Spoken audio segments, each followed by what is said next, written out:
أعوذ بالله من الشيطان الرجيم. بسم الله الرحمن الرحيم.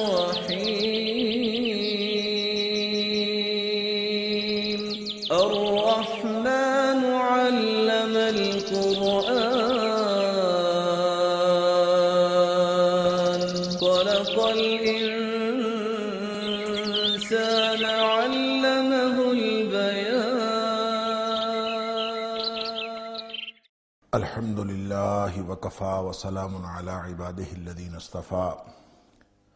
أشهد أن لا إله إلا الله وحده لا شريك له وأشهد أن محمدا عبده ورسوله صلى الله عليه وآله وسلم. اللهم صل على محمد وعلى آل محمد كما صليت على إبراهيم وعلى آل إبراهيم إنك حميد مجيد. اللهم بارك على محمد وعلى آل محمد كما باركت على إبراهيم وعلى آل إبراهيم إنك حميد مجيد. أما بعد فأعوذ بالله السميع العليم من الشيطان الرجيم من همزه ونفخه ونفثه. بسم الله الرحمن الرحيم. ألم تر إلى الذي حاج إبراهيم في ربه أن آتاه الله الملك إذ قال إبراهيم ربي الذي يحيي ويميت قال أنا أحيي وأميت قال إبراهيم فإن الله يأتي بالشمس من المشرق فأت بها من المغرب فبهت الذي كفر واللہ لا یہدی القوم الظالمین. کیا تو نے نہیں دیکھا اس شخص کی طرف جس نے جھگڑا کیا ابراہیم علیہ السلام کے ساتھ فی ربہ ان کے رب کے بارے میں. وجہ اس کی یہ تھی کہ ان آتاہ اللہ الملک، اللہ تعالیٰ نے اس کو بادشاہت عطا فرمائی تھی. اذ قال ابراہیم ربی الذی یحیی و یمیت، جب ابراہیم علیہ السلام نے یہ کہا کہ میرا رب وہی زندہ کرتا اور وہی مارتا ہے.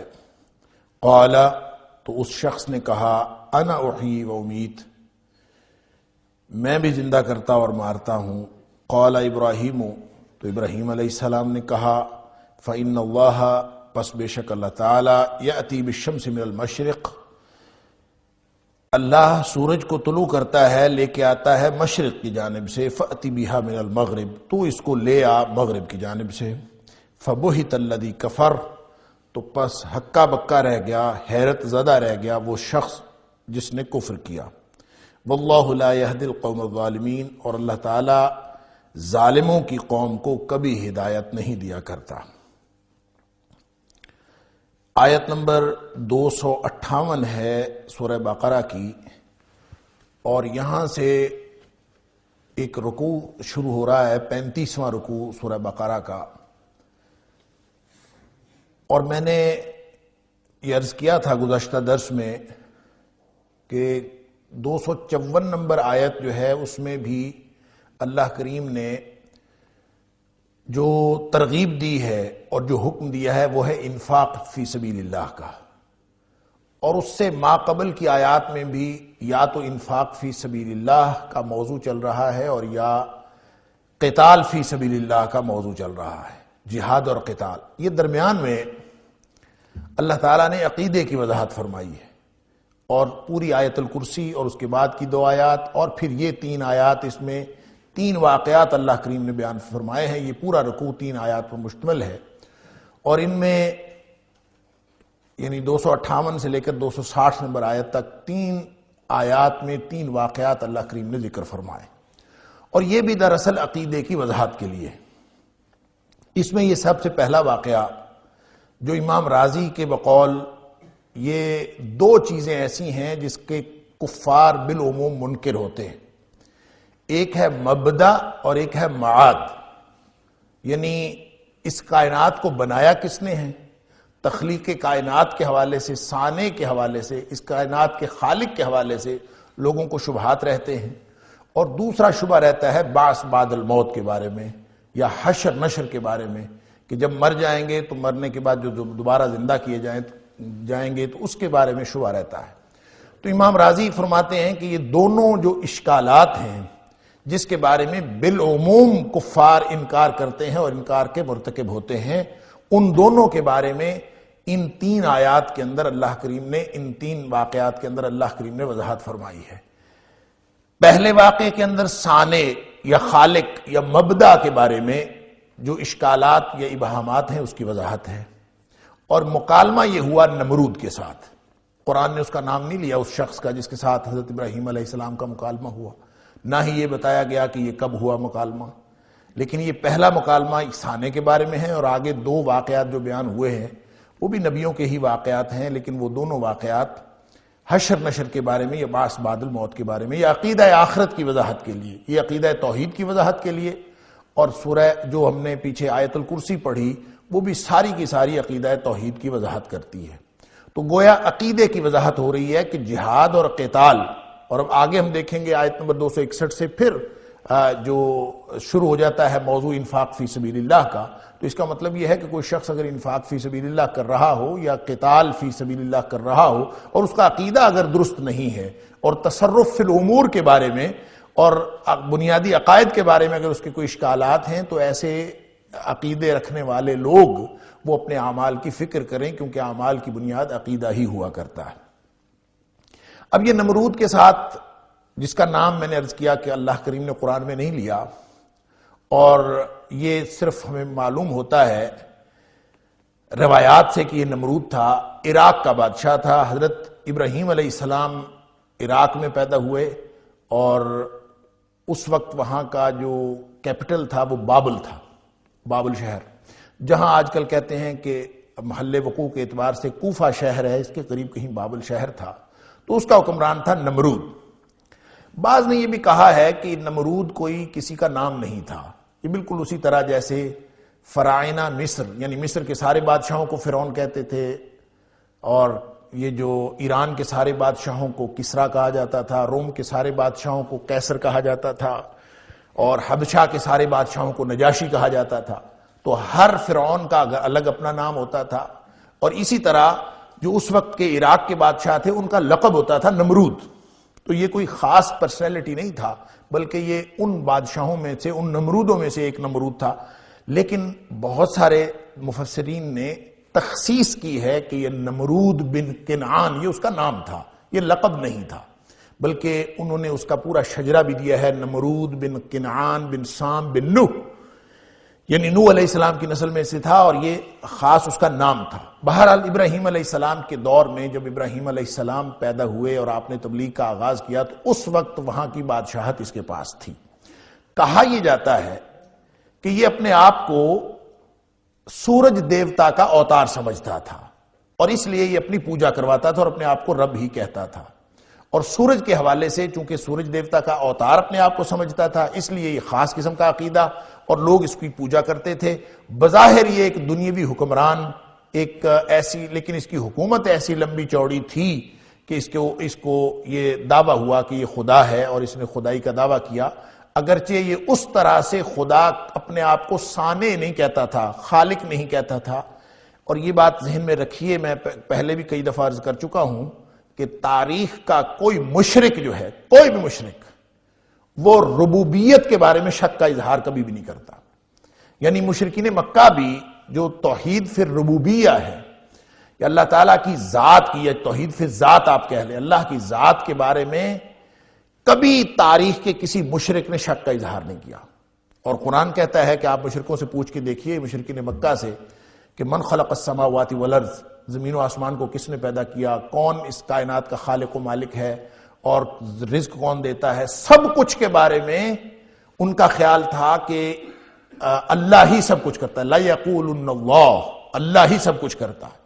تو اللہ کی ذات کے بارے میں شک کبھی بھی نہیں رہا۔ اصل میں اللہ کی صفات میں سے صرف وہ چند صفات، یعنی جب ہم صفات میں بھی بات کرتے ہیں تو کچھ چیزیں ایسی ہیں جن کا تعلق ما فوق الفطرت امور کے ساتھ، اور جو ما فوق الفطرت امور کے ساتھ ہے، جو ہمارے ہاتھوں میں، انسانوں کی بادشاہت میں، یا ہماری قدرت میں، یا ہمارے اختیار میں بظاہر، یا اسباب کے حصار میں نہیں آتے، جو اسباب کے حصار میں نہیں آتے ان کو ہر دور کا مشرک کسی نہ کسی دیوتا کے نام لگا دیتا ہے، کسی کے نہ کسی بھگوان کے نام لگا دیتا ہے، اس نے خود نام رکھے ہوتے ہیں، ان کے نام لگا دیتا ہے کہ یہ کام فلاں کرتا ہے، کسی کا کوئی سورج دیوتا ہوگا، کسی کا کوئی زیوس ہوگا، کسی کا کوئی، ہر ایک نے اپنے اپنے دیوتا بنا رکھے ہیں اور وہ ان کے کام کرتے ہیں۔ کام تو اللہ ہی کرتا ہے، لیکن ان کے خیال میں وہ جو ما فوق الفطرت قسم کے کام ہیں وہ دیوی دیوتاؤں کے نام رکھ دیے ہیں۔ یہ شرک کی ایک قسم یہ بھی ہر دور میں پائی جاتی ہے کہ جو ما فوق الفطرت امور ہیں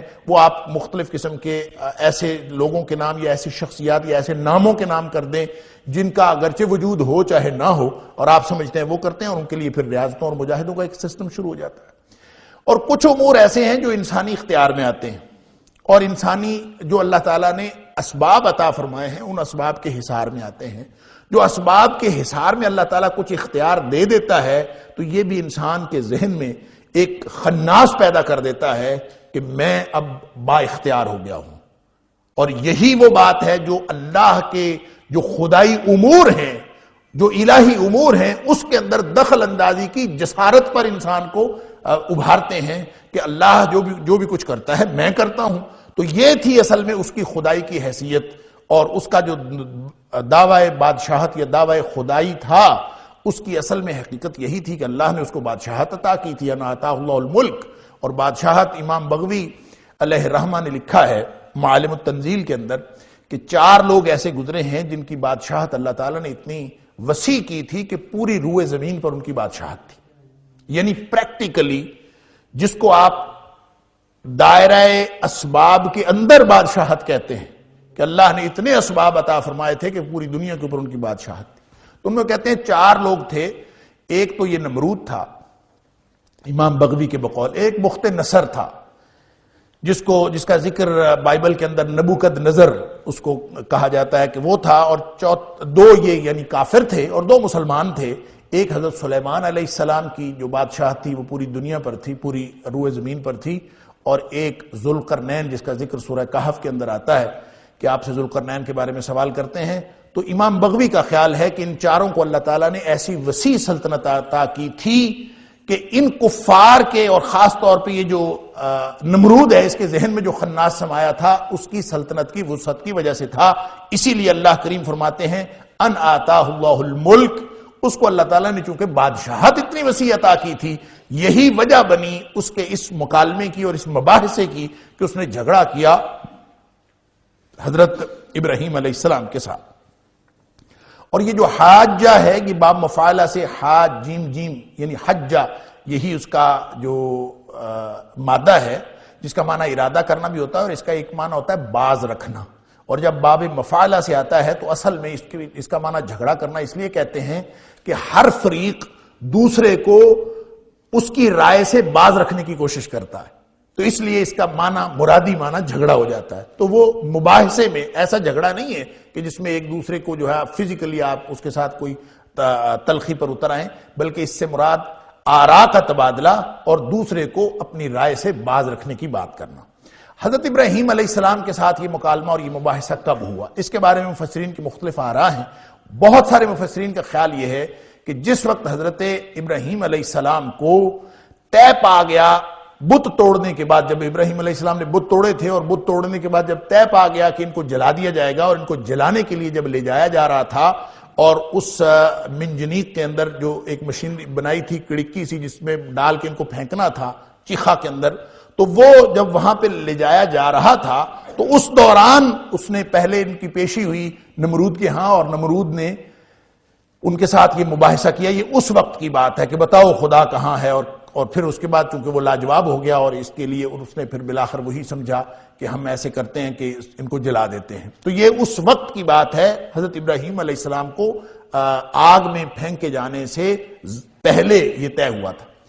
اور ظاہر ہے کہ آپ لوگوں کو معلوم ہے جو پہلا اختلاف تھا حضرت ابراہیم علیہ السلام کا وہ تو باپ سے ہوا تھا، اور باپ جو تھا وہ نمرود کا ہی درباری تھا، اور نمرود کے دربار کا ایک گویا یوں کہہ لیجئے شاہی منت تھا، اور بت گر بھی تھا، بت فروش بھی تھا، اور وہ چونکہ بادشاہ کے ساتھ اس کا تعلق تھا ڈائریکٹ، لہذا بادشاہ ڈائریکٹ انوالو ہو گیا شروع ہی سے، اور بالآخر اس وقت کے بادشاہ نے ابراہیم علیہ السلام کے ساتھ یہ مباحثہ اور موازنہ کیا، یہ کلام کیا۔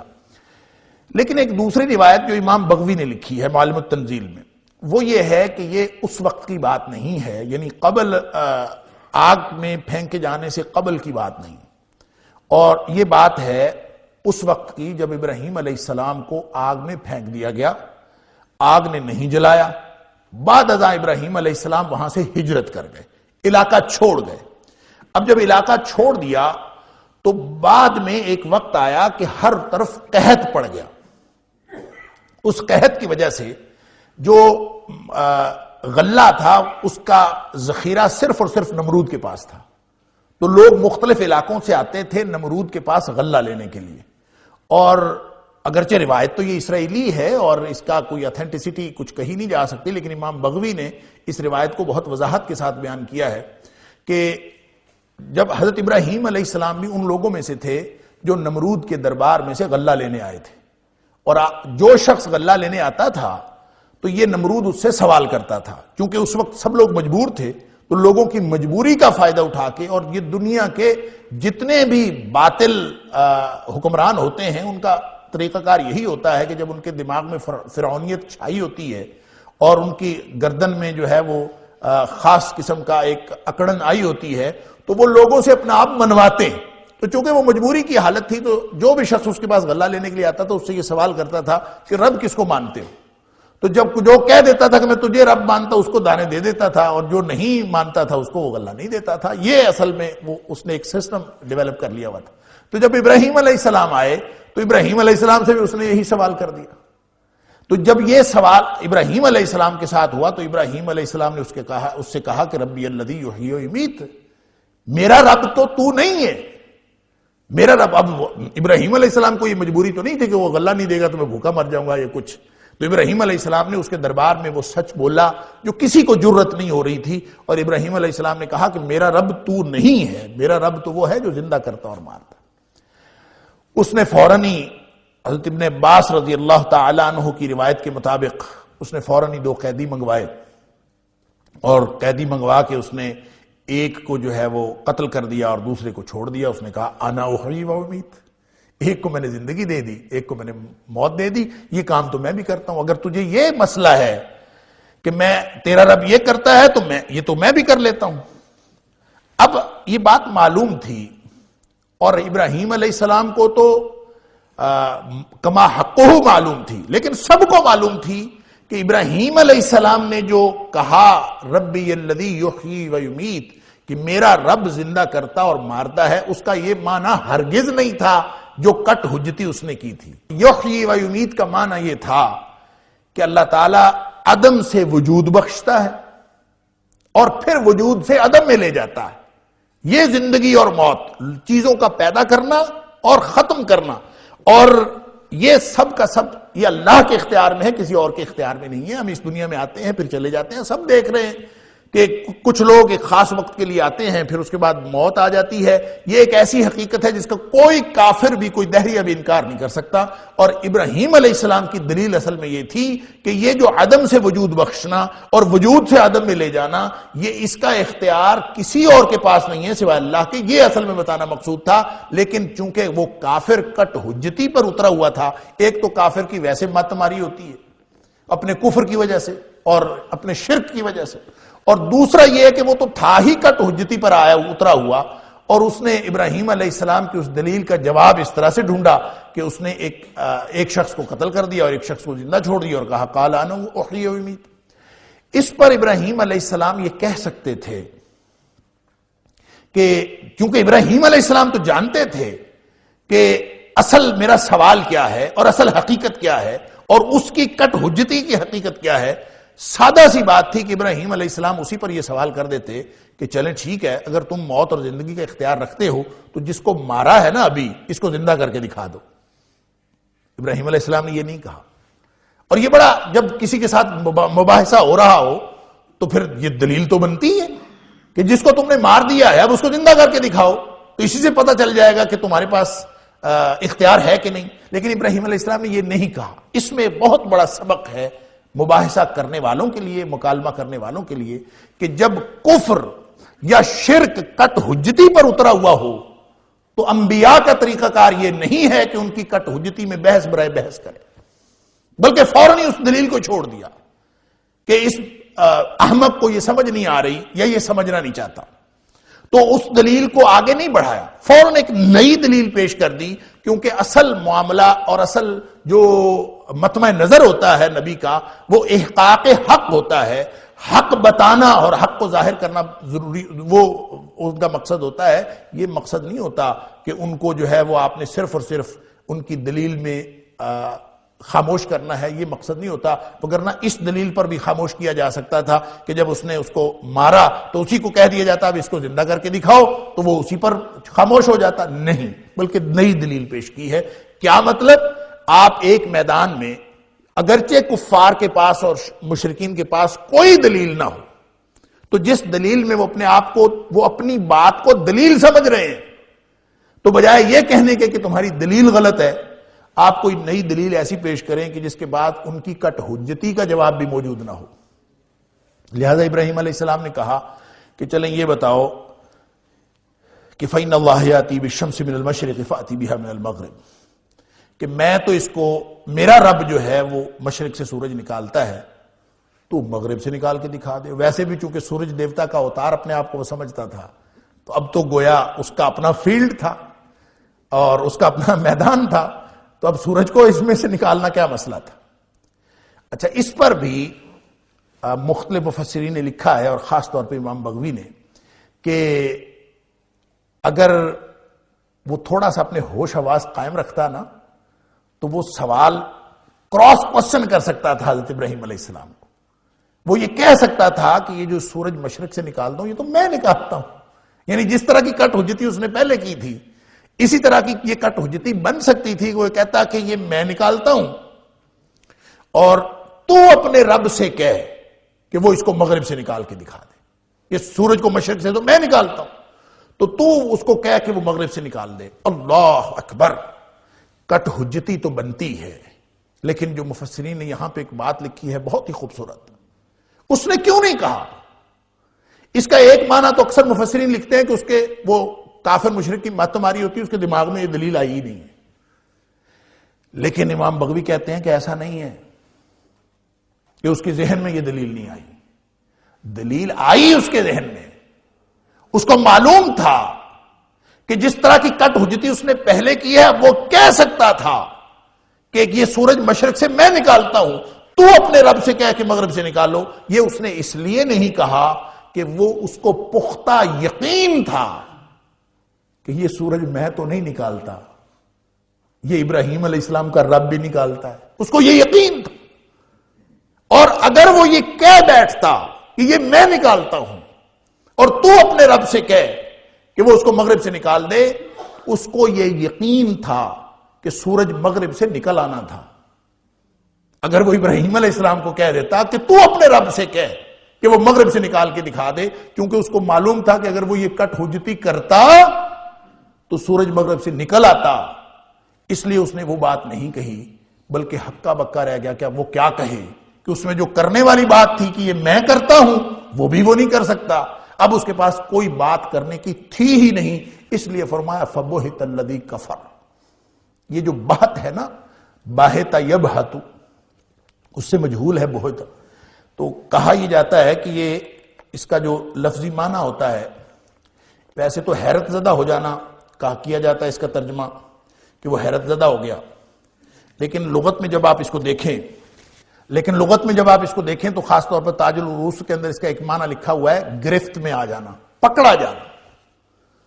تو فَبُهِتَ الَّذِي كَفَرَ کا مطلب جو پکڑا گیا، تو اس کا ترجمہ پھر مرادی معنی اہل لغت نے یہ کیا ہے کہ ایسی گرفت میں آ جانا کہ جس کے بعد انسان حیرت زدہ ہو جائے، ششدر رہ جائے، اس کے پاس کوئی دلیل بھی نہ رہ جائے، پکڑا بھی جائے اور پھر حیرت زدہ ہو جائے، اس کیفیت کو کہتے ہیں فَبُهِتَ الَّذِي كَفَرَ، کہ وہ شخص جو ہے وہ مبہوت ہو گیا، اس لیے کہ وہ پکڑا بھی گیا، اب وہ کچھ بات کرنے کے بھی قابل نہیں رہا، کیونکہ وہ حضرت ابراہیم علیہ السلام کی اس دلیل کے جواب میں جو بھی بات کرتا، جتنی باتوں کا امکان تھا وہ جو بھی بات کرتا اس کو یہ یقین تھا کہ میں کوئی بھی بات کروں گا تو ابراہیم علیہ السلام کا رب اس کو پورا کر دے گا. جیسے اللہ تعالیٰ نے نبی اکرم صلی اللہ علیہ وسلم نے فرمایا کہ اللہ تعالیٰ بہت سارے لوگ ایسے ہیں کہ جو اگر اللہ پر قسم دے دیں اللہ ان کی قسم پوری کر دیتا. رب اشعث اغبر لو اقسم علی اللہ لابرہ. لوگوں میں بہت سارے لوگ ایسے ہوتے ہیں کہ اگر وہ اللہ پر قسم دے دیں تو اللہ ان کی قسم پوری کر دیتا ہے.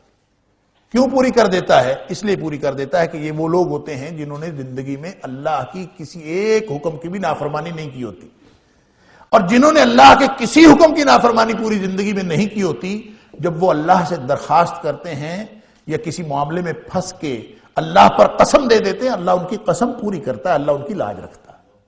تو کیسے ہو سکتا تھا کہ ابراہیم علیہ السلام جنہوں نے اپنا سب کچھ اللہ کی وحدانیت کے لیے اور اللہ کی توحید کے لیے داؤ پر لگا دی، اپنی جان تک داؤ پر لگا دی، ہر چیز لگا دی، سب کچھ قربان کر دیا، وطن قربان کیا، اپنی خواہش قربان کی، اپنے گھر والے قربان کیے، رشتے قربان کیے، سب کچھ قربان کر دیا، حتیٰ کہ اپنی جان بھی قربان کر دی اور آگ میں کود گئے. وہ ابراہیم علیہ السلام اگر اللہ سے کہتے کہ اللہ تو سورج مغرب سے نکال دے تو سورج تو مغرب سے نکل آنا تھا. اس لیے اس کافر کے پاس کچھ بھی کہنے کو نہیں تھا، وہ ایسا گرفت میں آیا تھا. فبوہتا کے معنوں کے اندر یہ بات شامل ہے کہ وہ ایسا گرفت میں آیا تھا کہ سوائے ہکا بکا ہو جانے کے اس کے پاس کوئی اور راستہ ہی نہیں بچا تھا. واللہ لا یہدی القوم الظالمین. وہ ہکا بکا رہ گیا، اور اللہ تعالیٰ ایسے بدبختوں کو جو بدنیت ہوں، ظالمین، اللہ تعالیٰ نے فرمایا ظالمین، جو ظالم ہوتے ہیں ان کو اللہ ہدایت نہیں کرتا. حالانکہ یہ کتنی شاندار بات تھی کہ یہیں سے ہدایت کا چشمہ پھوٹ سکتا تھا. وہ سمجھ جاتا، اور سمجھتا وہ پہلے ہی تھا کہ ابراہیم علیہ السلام کی دعوت سچی، ان کا رب سچا، اور ابراہیم علیہ السلام کی تعلیم کا ہر نقطہ سچا، وہ سمجھتا تھا. لیکن ظالم تھا. کیا مطلب؟ وضع شیء فی غیر موضعہ، یہ ہے ظلم کی تعریف. وہ حضرت ابراہیم علیہ السلام کو ان کا حق نہیں دینا چاہتا تھا، وہ اللہ کو اللہ کا حق نہیں دینا چاہتا تھا، حق کو پہچاننے کے باوجود حق دیتا نہیں تھا. تو جو شخص ایسا ہو اس کو کبھی ہدایت کی توفیق نہیں ملتی. یعنی ہدایت کی توفیق بھی اسی کو ملتی ہے جو نیک نیتی کے ساتھ اپنے اللہ کا ہونے کے لیے اور اپنے جو بھی اس دور کا نبی ہوتا ہے اس نبی کی نبوت کو تسلیم کرتے ہوئے جب کوئی ہدایت کے رستے پر نیک نیتی کے ساتھ چلنے کی کوشش کرتا ہے تو اس کو اللہ ہدایت دیتا. وگرنہ جو ظالم ہوتا ہے، جس نے اپنے فکر کی وجہ سے یا اپنے عمل کی وجہ سے ظلم کا اظہار کیا ہو، اللہ تعالیٰ ایسے ظالموں کو کبھی ہدایت نہیں کرتا. واللہ لا یہدی القوم الظالمین. وگرنہ نکتہ بڑا شاندار تھا، موقع بڑا اہم تھا، اور اس موقع پر اس کو ہدایت نصیب ہو سکتی تھی. اور کوئی بھی شخص ہوتا اس کی جگہ، اگر وہ ظالم نہ ہوتا تو وہ ابراہیم علیہ السلام کی پیروی کر لیتا، ابراہیم علیہ السلام کی بات تسلیم کر لیتا کہ آپ سچے. آپ کی سچائی، حقانیت واضح ہونے کے باوجود اس کو جو ہدایت نہیں ملی وہ اس لیے نہیں ملی کہ وہ اپنے عمل میں اور اپنے فکر میں ظالم تھا. اب اس سے سمجھ لیجئے کہ جن لوگوں کو ہدایت نہیں ملتی ان کو کیوں نہیں ملتی. جو ریسیپٹیو ہوں گے، ہدی للمتقین، ہدایت ملتی ہے ان کو جو دل سے تڑپ رکھتے ہیں اپنی ہدایت لینے کے لیے. واللہ لا یہدی الظالمین. ظالموں کو اللہ تعالیٰ ہدایت نہیں کرتا. اور امام بغوی لکھتے ہیں کہ چونکہ وہ غلے کا مسئلہ تھا، ابراہیم علیہ السلام کا مکالمہ نمرود کے دربار میں جب ہوا تو اس نے پھر اس مکالمے کے بعد اور اس مباحثے کے بعد ناراض ہو کر، کیونکہ اس کی تو شرط یہ تھی کہ مجھے جو رب تسلیم کرتا ہے اس کو وہ غلہ دیتا تھا، اور جو نہیں رب تسلیم کرتا اس کو غلہ نہیں دیتا تھا. تو ابراہیم علیہ السلام کو اس نے غلہ نہیں دیا، اور ابراہیم علیہ السلام اپنی بوریاں خالی لے کے واپس پلٹے. اب ظاہر ہے یہ اسرائیلی روایات ہیں، ان پر پورا اعتبار تو نہیں کیا جا سکتا، لیکن امام بغوی نے اس روایت کو تفصیل سے ذکر کیا ہے. کہتے ہیں کہ ابراہیم علیہ السلام جب واپس آئے تو یہ سوچا کہ میں خالی بوریاں لے کے گھر داخل ہوں گا تو اہل خانہ کو دل کو تکلیف ہوگی. تو اس کے لیے انہوں نے راستے میں سے ریت بھر لی اپنی بوریوں کے اندر کہ تاکہ کم از کم دیکھنے میں تو یہ لگے کہ میرے پاس کچھ ہے. اور وہ گھر میں داخل ہوئے اور انہوں نے اپنی بوریاں رکھیں، اور اس دوران سفر کی تکان کی وجہ سے اپنے آرام کے لیے لیٹ گئے. تو آرام کرنے کے بعد جب اٹھے تو امام بغوی لکھتے ہیں کہ اہل خانہ نے کھانا تیار کر رکھا تھا اور ابراہیم علیہ السلام کو کھانا پیش کیا. تو ابراہیم علیہ السلام حیران رہ گئے کہ یہ غلہ کہاں سے آیا؟ تو انہوں نے بتایا کہ جو آپ لے کے آئے ہیں اسی غلے سے ہم نے کھانا پکایا ہے۔ تو پتہ چلا کہ وہ جو بوریوں میں ریت بھری تھی اللہ تعالیٰ نے سارا غلہ بنا دیا۔ تو ابراہیم علیہ السلام چونکہ انبیاء کے ساتھ اس طرح کے معجزے وابستہ ہوتے ہیں، اس لیے قرین قیاس ہے کہ ایسا ہوا ہوگا، واللہ عالم، لیکن ہدایت اس کو نہیں ملی۔ اب اللہ تعالیٰ اس سانے اور مبدا کے اعتبار سے اللہ تعالیٰ کی جو خالقیت ہے اس کے اس بات کا یہ واقعہ ذکر کرنے کے بعد فوراً بعد اللہ تعالیٰ نے ایک دوسرا واقعہ ذکر کیا ہے، لیکن یہاں پہ لفظ استعمال فرمایا او یا یہ واقعہ بھی دیکھ لیجئے۔ اس کا مطلب ہے جس طرح یہ پہلا واقعہ بنیادی عقیدے کی وضاحت کرتا ہے، اسی طرح یہ دوسرا واقعہ بھی بنیادی عقیدے کی وضاحت کرتا ہے۔ اب یہ دو واقعات آیت نمبر 259 اور 260 کے اندر اللہ کریم نے یہ کے بعد دیگرے بیان کیے ہیں، دونوں جو ہے عقیدہ آخرت کی وضاحت کے لیے۔ باس بعد الموت، اصل جھگڑا سارے کے سارے جتنے بھی مشرکین گزرے ہیں ان کا یہی مسئلہ ہوتا تھا کہ من یحیی العظام وہی رمیم، ہڈیاں گل سڑ جائیں گی دوبارہ کون زندہ کرے گا، یہی ان کا سوال ہوتا تھا۔ اور اللہ تعالیٰ فرماتا ہے قل یحییہ الذی اول مرہ، جس نے پہلی دفعہ بنایا وہی دوسری دفعہ بھی بنا سکتا ہے، اور یہ ہر دور کے لوگوں کو یہی مسئلہ ہے۔ ایک حدیث قدسی ہے کہ نبی اکرم صلی اللہ علیہ وآلہ وسلم نے فرمایا کہ اللہ تعالیٰ فرماتا ہے کہ یہ جو آدم کا بیٹا ہے نا، یہ کذبنی ابن آدم ولم یکن لہ ذالک وشتمنی ولم یکن لہ ذالک، یہ جو میرا بندہ ہے نا آدم کا بیٹا، فرمایا یہ مجھے جھٹلاتا ہے، اس کو چاہیے نہیں تھا کہ میری تکذیب کرتا، مجھے جھٹلاتا ہے، اس کو چاہیے نہیں تھا کہ مجھے جھٹلاتا، وشتمنی، اور یہ مجھے گالی دیتا ہے، اور اس کو چاہیے نہیں تھا کہ مجھے گالی دیتا۔ اللہ اکبر۔ پھر نبی اکرم صلی اللہ علیہ وسلم نے وضاحت کی کہ اللہ فرماتا ہے کہ جو اس کا اما تکذیبہ ایایا، اس کا جو مجھے جھٹلانا ہے وہ یہی ہے قولہ لن یعیدنی، جو کما بدانی، مجھے کوئی دوبارہ زندہ نہیں کر سکتا، جس طرح مجھے پہلی دفعہ زندہ کیا گیا، پیدا کیا گیا، اس طرح مجھے دوبارہ کوئی زندہ نہیں کر سکتا۔ جب کوئی شخص یہ کہتا ہے تو گویا وہ اللہ کی تکذیب کرتا ہے، اللہ کو جھٹلاتا ہے، اللہ کی قدرت کو جھٹلاتا ہے۔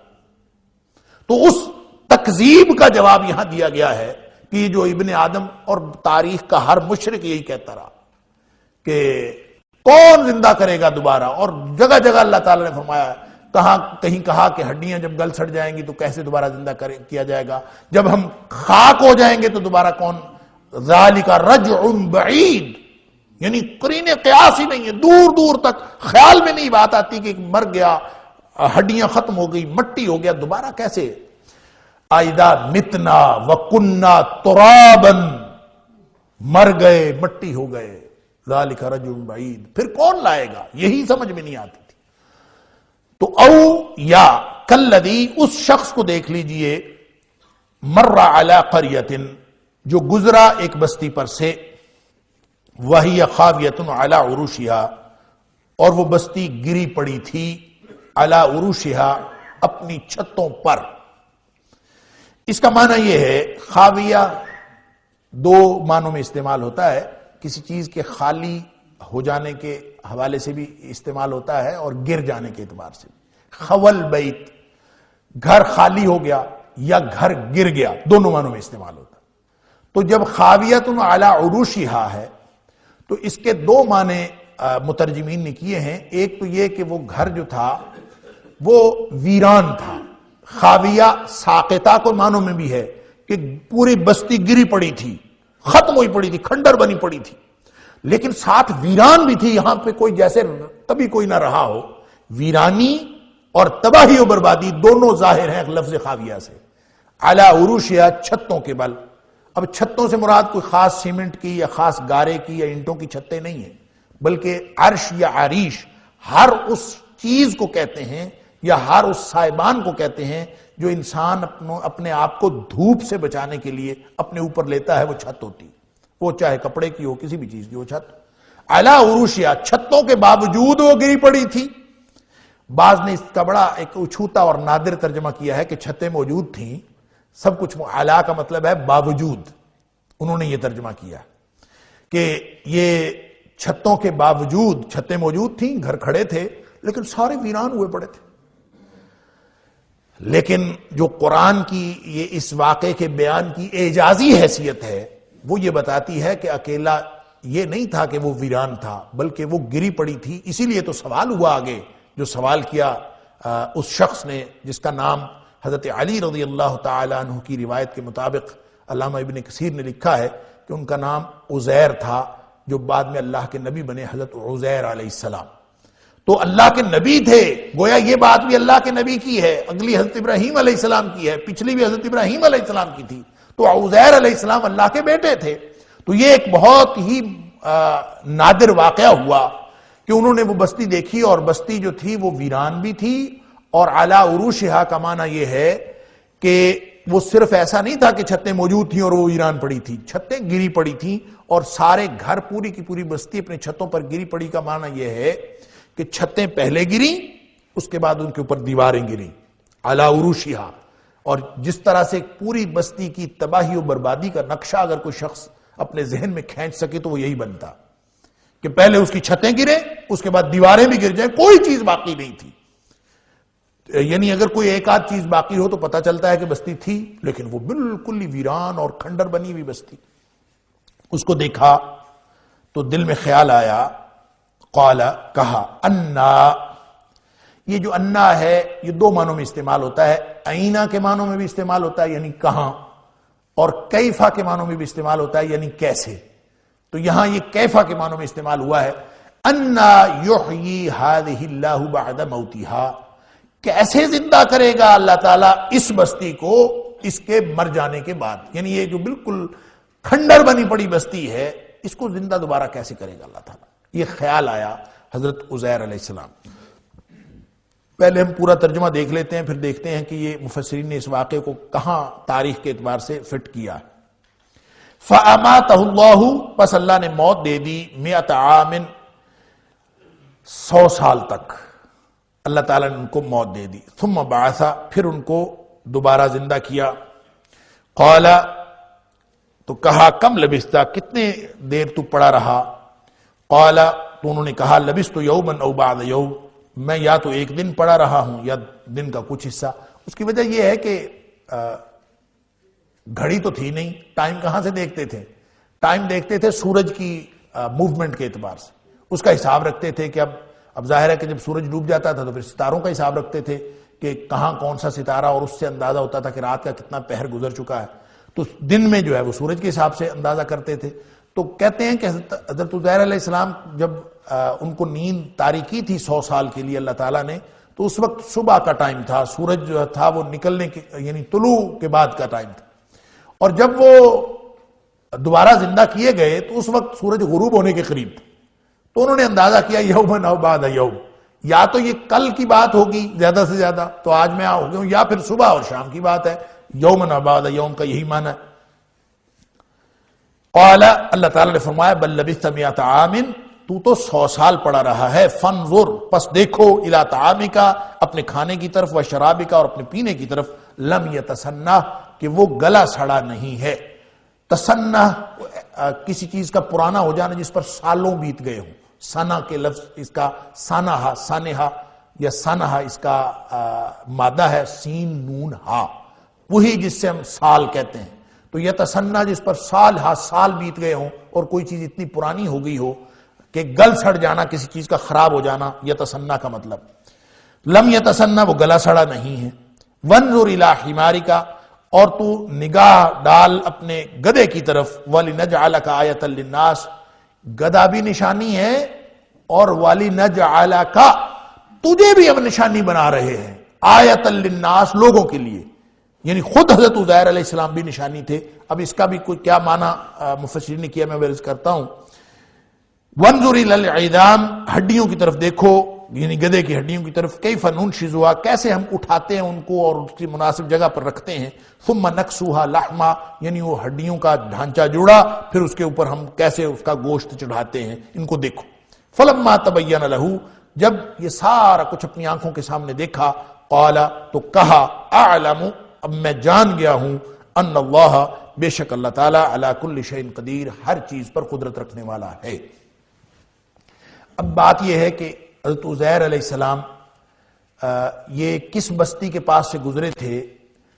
جمہور مفسرین کا خیال یہ ہے کہ اس سے مراد یروشلم کی بستی ہے، اور یروشلم یہی جو بیت المقدس اس کو کہا جاتا ہے یہی بستی تھی۔ اصل میں یہودیوں کی دو ریاستیں تھیں، شمالی ریاست اور جنوبی ریاست، ایک یعنی کو اسیریا کہا جاتا تھا اور دوسری یروشلم۔ جو اسیریا کی بستی تھی وہ تباہ و برباد کر دی گئی تھی، جس کو اللہ جس سورہ بنی اسرائیل کے اندر بھی ذکر ہے کہ 2 دفعہ ان کے اوپر بہت بڑی تباہی آئی، اور وہ شلمہ نصر ایک بادشاہ تھا، اس نے اس کی اینٹ سے اینٹ بجا دی، اور وہ 712 قبل مسیح میں مورخین نے لکھا ہے کہ وہ بستی جو تھی اسیریا وہ تباہ و برباد کر دی گئی تھی۔ جبکہ یہ دوسری بستی تھی یروشلم، اس کو بخت نصر نے اس کو تباہ و برباد کیا تھا اور اس پر حملہ کیا۔ یہ 586 قبل مسیح کی بات، اور 586 قبل مسیح میں اس وقت یہ کہا جاتا ہے کہ لاکھوں لوگ، اور بعض مفسرین نے لکھا ہے کہ ان کی تعداد 12 لاکھ تھی، یعنی یہ شہر پورا کا پورا 12 لاکھ کی آبادی کا شہر تھا، اور اس نے 6 لاکھ قتل کر دیے۔ اس میں سے 6 لاکھ قتل کر دیے، باقی 6 لاکھ کو وہ قیدی بنا کے اپنے ساتھ لے گیا، اور وہ بھی بابل کا بادشاہ تھا نبوکد نظر، جو میں نے عرض کیا کہ اس کو بخت نصر کہا جاتا ہے، تو وہ وہاں اپنے ساتھ لے گیا اپنے دارالحکومت۔ تو 586 قبل مسیح سے لے کر 515 قبل مسیح تک یہ جو یروشلم کی بستی ہے، جو بیت المقدس کی بستی ہے، یہ تباہ و برباد رہی، اور اس بربادی کے حالت میں یعنی بالکل اس کا ملیہ میٹ ہو گئی تھی، کھنڈر بن گئی تھی۔ یہ اس کے اوپر تقریباً 70-71 برس اس کے اوپر اسی طرح سے گزرے۔ اس کے بعد حضرت عزیر علیہ السلام وہاں پہ آئے، ان کا گزر ہوا، اور انہوں نے دیکھا کہ یہ بستی، اس کو اللہ تعالیٰ کیسے زندہ کرے گا۔ تو بعض لوگوں نے یہ لکھا ہے کہ وہ جو لوگ قیدی بن کے گئے تھے، حضرت عزیر علیہ السلام بھی ان قیدیوں میں تھے۔ تو بعد کسی طرح یہ وہاں سے رہا ہو کے آ رہے تھے، اور اپنے گدھے پر سوار تھے، کھانا پینا اپنے ساتھ لدا ہوا تھا، اکیلے تھے۔ بستی کو دیکھ کر یہ خیال پیدا ہوا۔ یہ سوال کیوں پیدا ہوا؟ کیا نبی کے ذہن میں یہ سوال پیدا ہو سکتا ہے کہ اللہ تعالیٰ اس بستی کو کیسے زندہ کرے گا؟ تو اس پر مفسرین نے لکھا ہے کہ نبی جب کوئی سوال کرتا ہے تو وہ استبعاد کے لیے نہیں ہوتا۔ استبعاد کا مطلب یہ ہوتا ہے کہ وہ اس کو بعید از قیاس نہیں سمجھ رہا ہوتا، یہ نہیں سمجھ رہا ہوتا کہ یہ ہو نہیں سکتا، وہ اس لیے نہیں سوال کرتا، یعنی ناممکنات میں سے سمجھ کے سوال نہیں کرتا کہ جس طرح سے تاریخ کے مشرک سوال کرتے تھے، بلکہ وہ سوال کرتا ہے جس طرح کہ آگے ابراہیم علیہ السلام کا سوال بھی موجود ہے۔ وہ سوال کرتا ہے صرف اور صرف اپنے آپ کو یقین دلانے کے لیے اور اپنے یقین میں اضافہ کرنے کے لیے، اور جس کو جو یقین کی مختلف کیٹیگریز لوگوں نے بیان کی ہیں کہ ایک علم الیقین ہوتا ہے، ایک عین الیقین ہوتا ہے، اور حق الیقین ہوتا ہے۔ تو اپنے علم الیقین کو، نبی کا علم پہلے بھی علم الیقین ہی ہوتا ہے، یقینی علم ہوتا ہے، لیکن جو مشاہدے کے بعد اس کو جو عین الیقین اور حق الیقین کی کیفیت حاصل ہوتی ہے، وہ صرف اور صرف وہ حاصل کرنے کے لیے اس طرح کے سوال کرتا ہے، یا اللہ سے بات کرتا ہے، مکالمہ کرتا ہے، وہ اس کے لیے کرتا ہے۔ یہ ایمان کے منافی نہیں ہے۔ دیکھیں، ایک ہے ایمان الذین یؤمنون بالغیب۔ ایمان نام ہے مان لینے کا۔ آپ کی سمجھ میں بات آئی، نہیں آئی، آپ کی عقل میں نہیں آئی، آپ کو یقین آیا چاہے نہیں آیا، آپ اس کو مان لیں، یہ اس کا نام ہے ایمان۔ بغیر دیکھے، بغیر سمجھے آپ کسی چیز کو مان لیں۔ اللہ ہر چیز پر قادر ہے، اس پر ایمان رکھنا اور بات ہے کہ اللہ یقیناً ہر چیز پر قدرت رکھتا ہے، لیکن آپ اللہ کی قدرت کا مظاہرہ اپنی آنکھوں سے دیکھیں، یہ اور بات ہے۔ آپ جب اللہ کی قدرت کا مظاہرہ اپنی آنکھوں سے دیکھتے ہیں تو آپ کے اندر ایک ایسی یقین کی کیفیت پیدا ہوتی ہے جس کو اطمینان قلب کہتے ہیں۔ ابراہیم علیہ السلام کے ساتھ جو مکالمہ ہوا، وہاں پہ یہ بات اور زیادہ واضح ہو جائے گی۔ اب سوال اصل میں یہ پیدا ہوتا ہے، یہاں جو چیز فرق کرنے والی ہے ایمان میں اور اس یقین میں، وہ اس کو کہتے ہیں معرفت، چیزوں کو جان لینا کہ ہاں یہ اس طرح سے ہے۔ یہ چیزوں کو جان لینا یہ ہمارے ذمے نہیں ہے، ایمان کا حصہ معرفت نہیں ہے، ایمان کی بنیاد معرفت نہیں ہے۔ جس کو معرفت کہتے ہیں، یعنی معرفت کا مطلب ہوتا ہے پوری معلومات ہونا۔ اب پوری معلومات آپ کو ہوں چاہے نہ ہوں، آپ کوئی چیز جانتے ہوں چاہے نہ جانتے ہوں، ایمان کا تقاضا یہ ہے کہ آپ اس کی بات فوراً مان لیں جو وہ کہہ رہا ہے نبی کریم صلی اللہ علیہ وسلم نے جو کچھ فرمایا وہ مان لے، ایمان ہے۔ اللہ نے جو کچھ فرمایا وہ اس کو مان لے، ایمان ہے۔ اللہ نے فرمایا ان اللہ علی کل شیء قدیر، اللہ ہر چیز پر قدرت رکھنے والا ہے، ہم نے مان لیا کہ اللہ ہر چیز پر قدرت رکھنے والا ہے۔ اس کے باوجود جب کبھی کوئی موقع ایسا آتا ہے کہ ہمیں قدرت الہی کا کوئی نمونہ، کوئی کرشمہ ہماری آنکھوں کے سامنے نظر آتا ہے تو ہمارے اس ایمان اور یقین میں اضافہ ہوتا ہے۔ یہ بات اپنی آنکھوں سے دیکھ لینا، جان لینا، یا اللہ کے جو اسرار و رموز ہیں وہ ان کی ساری حقیقت جان لینا، اس کو کہتے ہیں معرفت الہی۔ اور معرفت الہی کہ اللہ کے سارے اسرار و رموز آپ کے علم میں آ جائیں، یہ ممکن ہی نہیں ہے۔ ابھی تو پڑھ کے آئے ہیں من ذا الذی یشفع عنده الا باذنہ یعلم ما بین ایدیہم وما خلفہم ولا یحیطون بشیء من علمہ، وہ تو جانتا ہے ہر چیز، تم نہیں جانتے، تم اس کے علم کا احاطہ نہیں کر سکتے۔ کوئی بھی مخلوق میں سے کوئی بھی اللہ کے علم کا احاطہ نہیں کر سکتا، وہ اللہ تعالیٰ کی ذات کا احاطہ نہیں کر سکتا۔ اللہ کیسا ہے، اللہ کو دیکھ کر نبی اکرم صلی اللہ علیہ وسلم سے جب پوچھا تھا کسی صحابی نے کہ آپ نے اللہ کو دیکھا ہے، تو نبی اکرم صلی اللہ علیہ وسلم فرمایا نور انا راہ، اللہ تو نور ہے، میں اس کو کیسے دیکھ سکتا ہوں؟ تو اللہ کی ذات کے بارے میں ساری معلومات کا احاطہ کر لینا اور یہ سمجھنا کہ مجھے معرفت حاصل ہو گئی ہے، اور پھر اس کے ساتھ ایسے اقوال جن کو حدیث بنا کے پیش کیا جاتا ہے من عرف نفسہ فقد عرف ربہ، جس نے اپنے آپ کو پہچان لیا اس نے رب کو پہچان لیا۔ تو رب کی پہچان اور بات ہے، رب کی معلومات اور بات ہے۔ رب کو ہم پہچانتے ہیں اللہ کی قدرتوں سے، ہمارے ارد گرد جو پوری پھیلی ہوئی کائنات ہے اس سے ہم رب کو پہچان لیتے ہیں۔ یہ تو اگر معرفت نام ہے اللہ کی پہچان کا، اس کے مظاہر سے، اس کی قدرت کے مظاہر سے، تو پھر یہ اللہ کی معرفت ہر ایمان کا حصہ ہوتی ہے۔ اور اگر اس کا مطلب ہے اللہ کی ذات کے بارے میں، اللہ کے الہی اسرار و رموز کے بارے میں ساری باتیں جان لینا، تو نہ نبی ساری باتیں جانتے ہوتے ہیں، نہ اللہ کے اولیاء ساری باتیں جانتے ہوتے ہیں، نہ ہی یہ مطلوب اور مقصود ہے۔ مطلوب اور مقصود یہ ہے کہ آپ جتنا جانتے ہیں اس پر ایمان رکھیں، جو اللہ نے آپ کو بتا دیا، جو نبی کریم صلی اللہ علیہ وسلم نے بتا دیا اس کے اوپر ایمان رکھیں۔ یہی اصل میں ان دونوں واقعات کے اندر بتایا جا رہا ہے کہ اللہ کا نبی یہ کیسے سوال کر سکتا ہے کہ انا یحیی ھذہ اللہ بعد موتھا، کہ اس کو اللہ کیسے زندہ کرے گا؟ اس کا مطلب یہ ہرگز نہیں ہے کہ نبی اس پر ایمان نہیں رکھتا۔ نبی کا ایمان تو عام شخص کے ایمان سے 1000 درجہ بہتر ایمان ہوتا ہے، اور اس کے باوجود نبی جب سوال کرتا ہے تو اس کا مطلب یہ ہے کہ وہ عین الیقین اور حق الیقین کی کیفیت حاصل کرنے کے لیے سوال کرتا ہے۔ اور یہ اللہ کی سنت بھی یہی ہے اور اللہ کا دستور بھی یہی ہے کہ اللہ تعالیٰ اپنے انبیاء کو ایسے ایسے واقعات اور ایسی ایسی نشانیاں دکھاتا ہے کہ ان کے جو یقین کی کیفیت ہوتی ہے وہ عام انسان سے کہیں زیادہ ہوتی ہے، اور اللہ تعالیٰ دکھاتا ہے۔ جیسا کہ وہاں سورہ انعام کے اندر اللہ تعالیٰ نے فرمایا کذالک نوری ابراہیم ملکوت السماوات والارض، ہم نے ابراہیم علیہ السلام کو زمین و آسمان کے جو بادشاہتوں کے جو ایسے راز بتائے، ایسی چیزیں دکھائیں۔ کذالک نوری ابراہیم، ہم نے ابراہیم علیہ السلام کو چیزیں دکھائیں۔ کس لیے دکھائیں؟ لیکون من الموقنین، تاکہ وہ زیادہ یقین والا بن جائے۔ اور یہ اللہ تعالیٰ ہر نبی کو دکھاتا ہے۔ نبی اکرم صلی اللہ علیہ وسلم کو اللہ تعالیٰ معراج پہ لے گیا، مسجد اقصی لے گیا، پھر آسمانوں پہ لے گیا۔ کیوں لے گیا؟ اللہ تعالیٰ خود فرماتا ہے سبحان الذی اسری بعبدہ لیلا من المسجد الحرام الى المسجد الاقصی الذی بارکنا حولہ لنریہ من آیاتنا، اس لیے لے گئے کہ تاکہ اس کو ہم اپنی نشانیاں دکھائیں۔ تو نبی اکرم صلی اللہ علیہ وسلم کو بھی نشانیاں دکھائی گئیں، اور اللہ تعالیٰ ہر ایک کو نشانیاں دکھاتا ہے۔ تو گویا یہ جو دونوں واقعات یہاں پہ بیان ہوئے ہیں، یہ دونوں واقعات ان دونوں انبیاء کی معراج کے واقعات ہیں۔ ہر نبی کی معراج کا یا ہر نبی کو اپنی نشانیاں دکھانے کا اللہ کا انداز مختلف ہے۔ کسی کو کیسے معراج کروایا، کسی کو کیسے معراج کروایا۔ موسیٰ علیہ السلام کو وہاں بلا لیا طور پہ اور وہاں اپنی نشانیاں دکھا دیں، عصا سام بن گیا، ہاتھ جو ہے وہ چمکتا ہوا نکلا، یہ نشانیاں اللہ تعالیٰ نے وہاں عطا فرما دی۔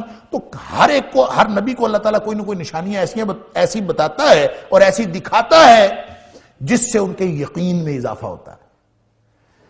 تو امتی اور مومنین وہ اگر اپنے یقین میں اضافہ کرنا چاہیں تو وہ کیا کریں؟ نبیوں کو اللہ دکھاتا، اور جو امتی ہیں وہ اگر دیکھنا چاہتے ہیں تو وہ پھر ان کے لیے اللہ تعالیٰ نے اپنی عبادت کا نظام رکھا ہے، اور اس میں خاص طور پر نماز رکھی ہے۔ الصلاۃ معراج المؤمن، نماز مومن کی معراج ہے۔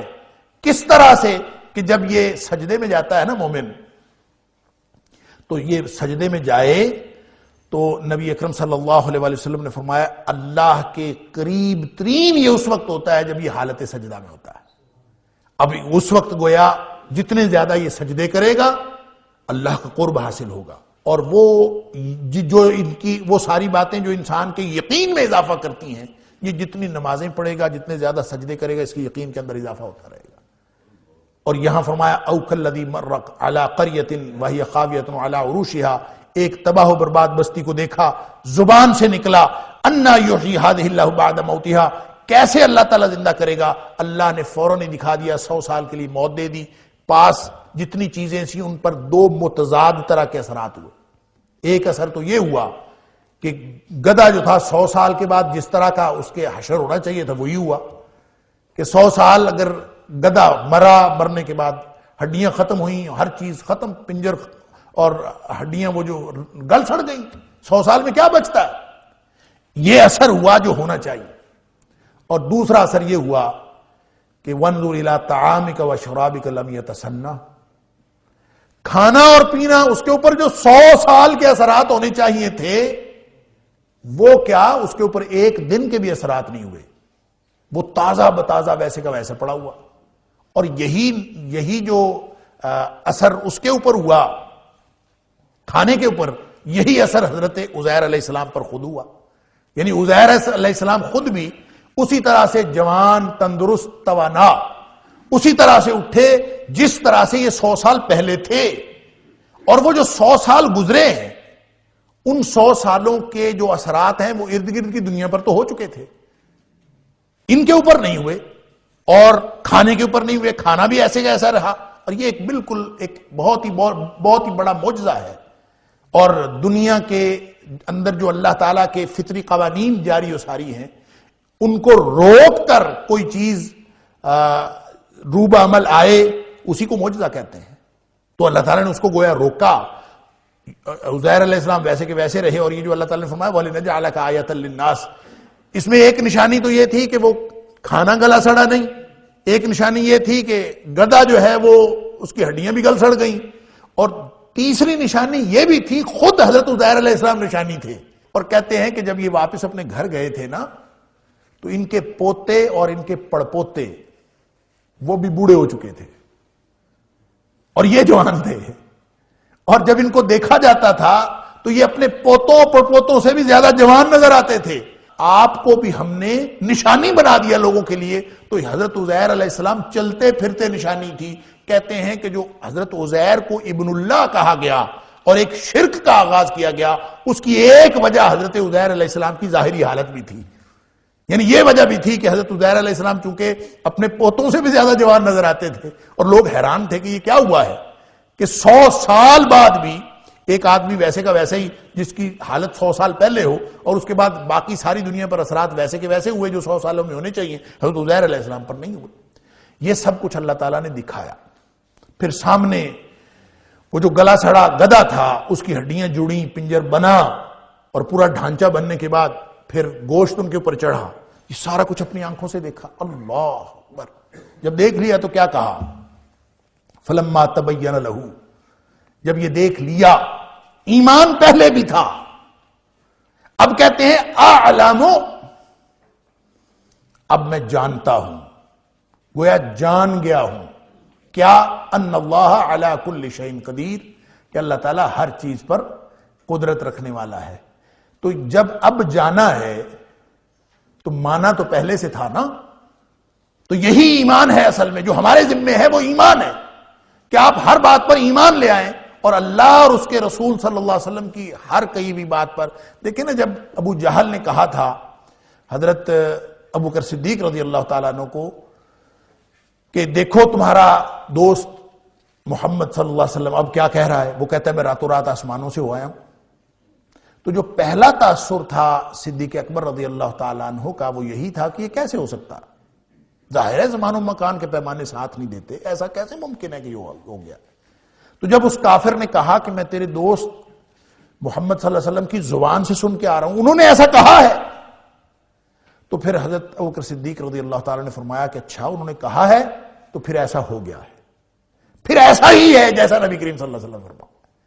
اس لیے کہ نبی کریم صلی اللہ علیہ وسلم جو بات فرما دی، ایمان کا تقاضا یہ ہے کہ آپ کی پوری کیلکولیشن، آپ کا پورا علم، آپ کے پورے نظریات، پوری دنیا کی سائنس وہ اس کی مخالفت کر رہی ہو۔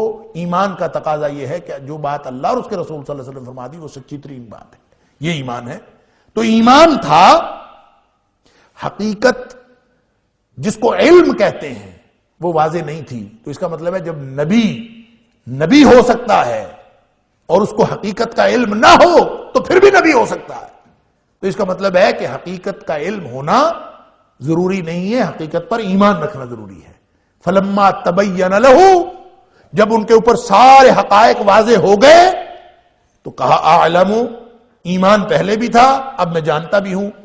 اب آگے ابراہیم علیہ السلام کی بات آئی تو وَإِذْ قَالَ إِبْرَاهِيمُ رَبِّ أَرِنِي كَيْفَ تُحْيِي الْمَوْتَى، تو یہاں تو اللہ کریم نے اور بھی بات واضح کر دی۔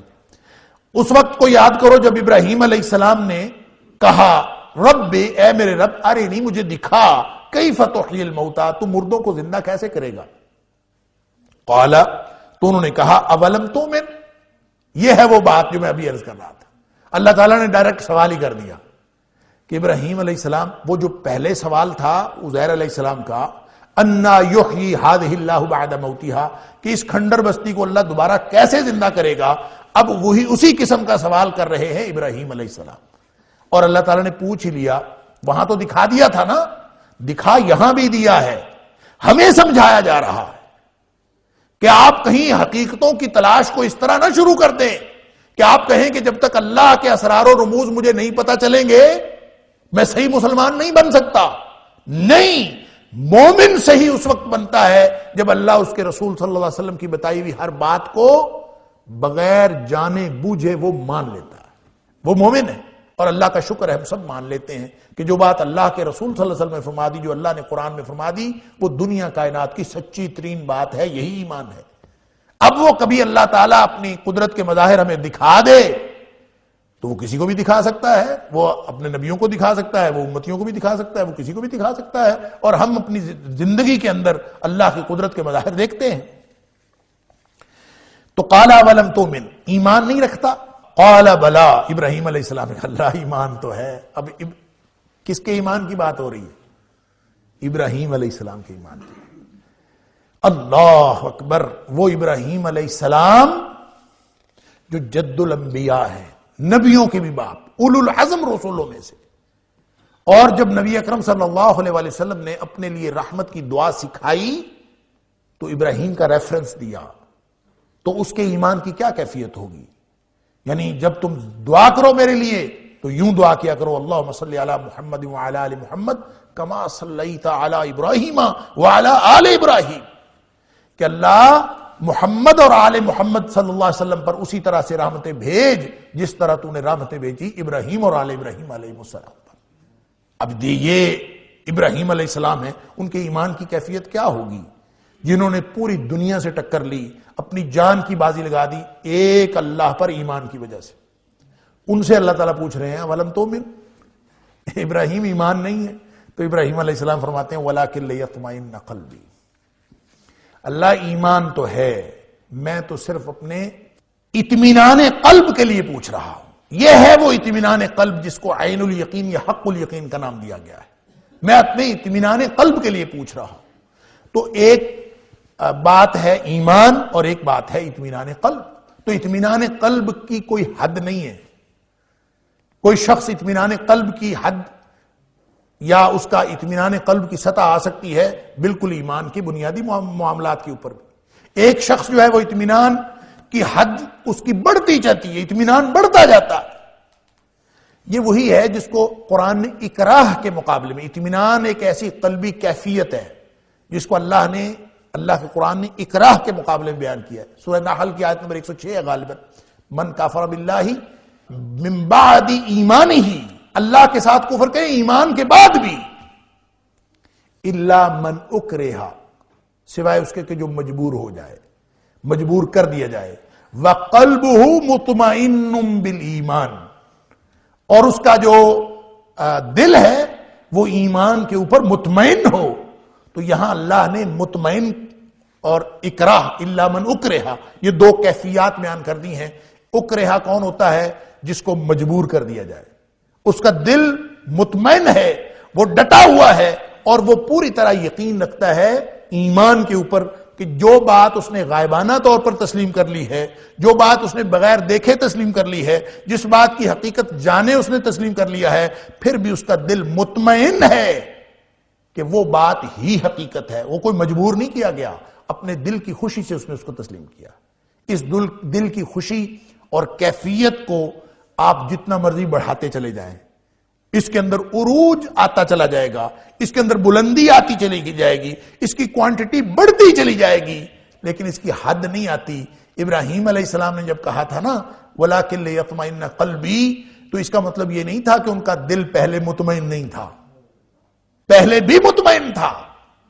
اب جو وہ اللہ سے یہ اطمینان کا اور یہ رب ارینی کیف تحیی الموتیٰ کا جب مطالبہ کر رہے ہیں، تو یہ کوئی دلیل اور برہان کا مطالبہ نہیں تھا اللہ تعالیٰ سے، بلکہ مطالبہ تھا کہ ایک شوق تھا کہ میں صفت الہیہ کے راز سے کچھ نہ کچھ واقفیت حاصل کر لوں. ایک شوق تھا، بس اس شوق کے لیے انہوں نے سوال کیا تھا. اللہ اکبر. وَلَكِنْ لِيَطْمَئِنَّ قَلْبِي، اس کا یہی معنی. اللہ تعالیٰ نے فرمایا 4 پرندے لے لو، قَالَ فَخُذْ أَرْبَعَةً مِّنَ الطَّيْرِ، 4 پرندے لے لو، فَصُرْهُنَّ إِلَيْكَ، اپنے ساتھ ان کو ہلا لو، مانوس کر لو.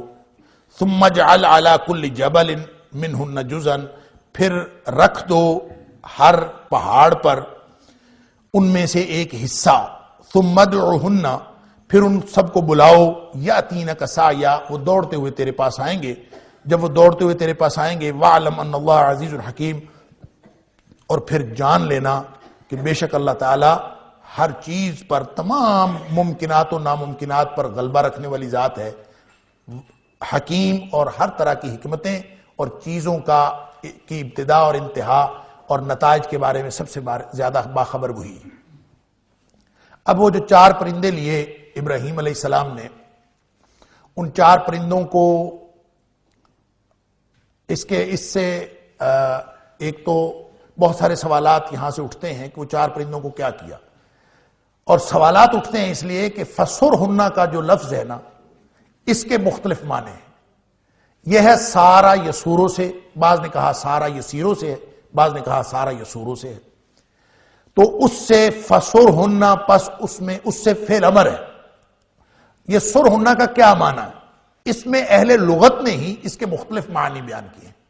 مثلا ایک معنی اس کا یہ بیان کیا ہے کہ کسی چیز کو قطع کر دینا، ٹکڑے ٹکڑے کر دینا، یعنی فَصُرْهُنَّ کا معنی ہی یہ ہے فَقَطِّعْهُنَّ، کہ 4 پرندوں لو اور ان کو ذبح کر ڈالو. لیکن اس کا ایک معنی ہے عَمِلْهُنَّ، یعنی جب ہم سارا یسیرو کا معنی کرتے ہیں یا سارا یسورو کا، تو ایک معنی اس کا یہ ہے کہ عملا او قربا، اس کو قریب کرنا یا اپنے ساتھ مانوس کرنا.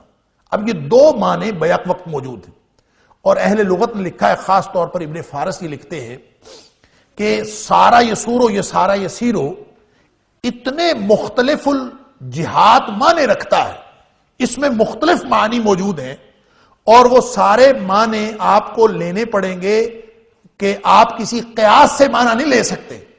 آپ کو قرینہ ڈھونڈنا پڑے گا کہ اس میں سے کون سا معنی یہاں پہ استعمال ہو رہا.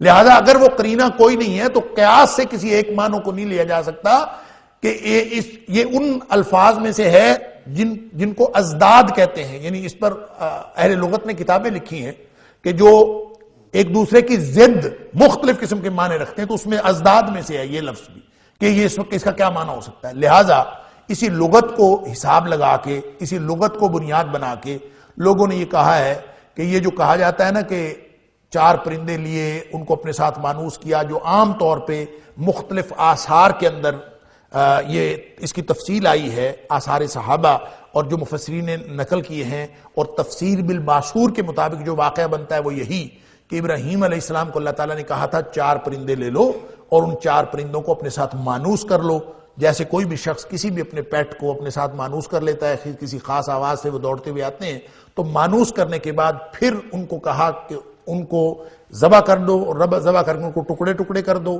اور منہن جزءن کا ترجمہ لوگوں نے یہ تک بھی کیا ہے کہ اس کا قیمہ بنا لو، سارے ایک دوسرے میں انٹرمکس ہو جائیں، اور مکس ہونے کے بعد پھر ان کے 4 حصے کرو، 4 پہاڑوں کے اوپر رکھ کے آ جاؤ، اور پھر ان کو اسی آواز میں بلاؤ جس آواز میں مانوس کیا تھا، تو یاتینا کا سایہ، پھر وہ دوڑتے ہوئے تیرے پاس آ جائیں گے، یعنی ہر ایک کا جو گوشت کا ٹکڑا تھا وہ اس کے ساتھ ملے گا، اور آپس میں وہ مل کے ایک نیا پرندہ بنے گا اور تیرے پاس آ جائے گا، اور پھر تجھے پتہ چلے گا کہ اللہ تعالیٰ کس طرح مردوں کو زندہ کرتا ہے۔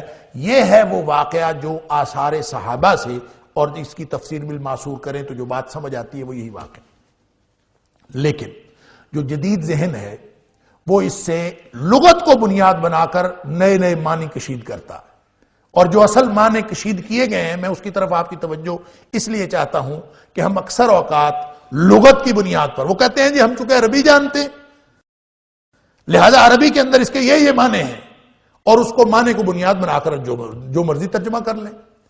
تو یہ بات میں پہلے بھی کئی دفعہ کہہ چکا ہوں کہ اگر صرف لغت کو بنیاد بنایا جائے تو صلاۃ جو قرآن میں بار بار حکم آیا ہے اقیم الصلاۃ اقیم الصلاۃ، اس کا طریقہ تو نہیں بتایا کہ صلاۃ کیسے قائم کرنی ہے، طریقہ تو نبی کریم صلی اللہ علیہ وسلم نے بتایا۔ تو صلاۃ کے عربی لغت کے اندر 22 معنی ہیں، تو جب ان 22 معنوں میں سے آپ کوئی بھی لے لیں، اگر صرف لغت کو بنیاد بنایا جائے تو ان 22 معنوں میں سے کوئی بھی آپ لے لیں اور اس کو صلاۃ قرار دے دیں کہ یہ صلاۃ ہے، اور اس کے بعد آپ ساری زندگی اسی طرح صلاۃ ادا کرتے رہیں۔ اور اس میں خاص طور پر جو جدید ذہن کو سوٹ کرتا ہے صلاۃ کا معنی، وہ لفظی معنوں میں لغت والوں نے لکھا ہے کہ ایک معنی اپنے جسم کو خاص طرح سے حرکت دینا، اور کولے مٹکا کے چلنا، خاص قسم کی حرکت دیتے ہوئے آپ اپنے جسم کو چلیں تو اس کو صلاۃ کہتے ہیں۔ لہذا یہ ترجمہ کیا جا سکتا ہے، اگر کوئی شخص کرنا چاہے لغت کی بنیاد پر تو یہ ترجمہ کر سکتا ہے کہ یہ جو ڈانس ہے آج کل کا، اور خاص قسم کا ڈانس، اس کو صلاۃ قرار دے دے، یہی صلاۃ۔ تو لغت کی بنیاد پر اس کو صلاۃ قرار دیا جا سکتا ہے، لیکن قرآن کی اصطلاح ہے، قرآن اترا ہے نبی اکرم صلی اللہ علیہ وسلم پر، اور نبی اکرم صلی اللہ علیہ وسلم کو یہ اتھارٹی بتائی گئی کہ وَأَنزَلْنَا إِلَيْكَ الذِّكْرَ لِتُبَيِّنَ لِلنَّاسِ مَا نُزِّلَ إِلَيْهِمْ، کہ اے حبیب صلی اللہ علیہ وسلم یہ ذکر ہم تیری طرف نازل کر رہے ہیں، اور تیری طرف اس لیے نازل کر رہے ہیں تاکہ تو لوگوں کے اوپر وضاحت کے ساتھ لوگوں کو بتا دے، ان کے اوپر واضح کر دے کہ ان کے اوپر کیا نازل کیا گیا ہے۔